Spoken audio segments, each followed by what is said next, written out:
Hello guys, welcome back to channel. మన గోపిచంద్ గారు అయితే ఒక మంచి మూవీతో రావడం జరిగింది. అంటే కొన్ని సినిమాలు ఫ్లాప్ మూవీలతో రావడం జరిగింది. అవన్నీ తుస్ అయిపోయినాయి. అదో లెక్క ఈ మూవీతో ఒక లెక్క అని చెప్పుకోవచ్చు. ఆ మిగతా సినిమాలన్నీ కలిపితే ఒక సినిమా అని చెప్పుకోవచ్చు. ఎందుకంటే అంత బాగుంది మూవీ. నేను చెప్తున్నా కదా, మూవీ మాత్రం నెక్స్ట్ లెవెల్ ఉంది.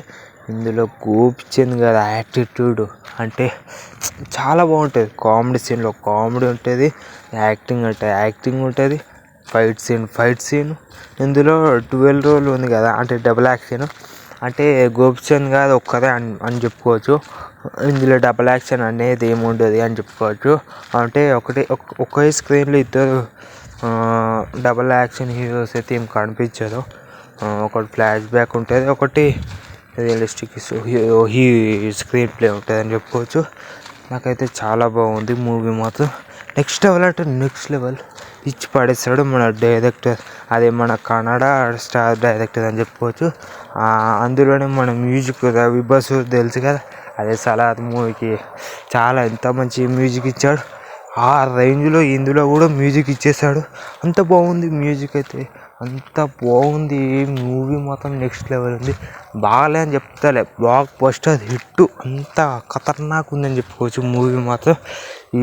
ఏ రేంజ్లో హైలైట్స్ ఉందంటే ఆ రేంజ్లో హైలైట్ ఉంది. చాలా అంటే చాలా బాగుంది. మీరు కూడా థియేటర్కి వెళ్ళి ఎక్స్పీరియన్స్ చేయండి. నేను ఏదైనా స్పాయిలర్ అయితే ఏం చేయట్లేదు, ఓకేనా.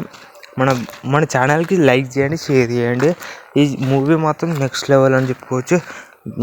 మ్యూజిక్ కానీ, మన గోపిచంద్ యాక్టింగ్ కానీ మనకు చెప్పాల్సిన అవసరం లేదు. గోపిచంద్ గారి యాక్టింగ్ స్కిల్స్ నెక్స్ట్ లెవెల్ ఉంది. ఆ మూవీ మొత్తానికైతే ఒక్కదే నడిపిస్తారు మన గోపిచంద్ గారు ఒక్కదే అని చెప్పుకోవచ్చు. ఇందులో ఫ్యాంటసీ తెలియదని చెప్పుకోవచ్చు. నెక్స్ట్ లెవెల్ ఉంటుంది. Flashback scene, climax scene చాలా బాగుంటాయి. అంటే ఫ్లాష్ బ్యాక్ సీన్లో అయితే కొంచెం స్లో లాగానే అనిపిస్తుంది. ఇంకో మాట ఏంటంటే, మనము ఫస్ట్ హాఫ్లో నాకెందుకు స్టోరీ అనేది నాకు కూడా అర్థం కాలేదు ఫస్ట్ ఆఫ్ ఆల్. సెకండ్ హాఫ్లో మనం ఏదైతే స్టోరీ చూస్తామో ఆ ఒక స్క్రీన్ ప్లే మనకు మెల్లమెల్లగా అర్థమవుతుంది.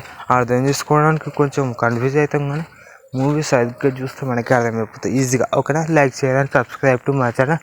మూవీ మాత్రం నాకు నచ్చింది. మీరు వెళ్ళారా లేదా ఒకసారి కామెంట్ చేయండి మూవీకి.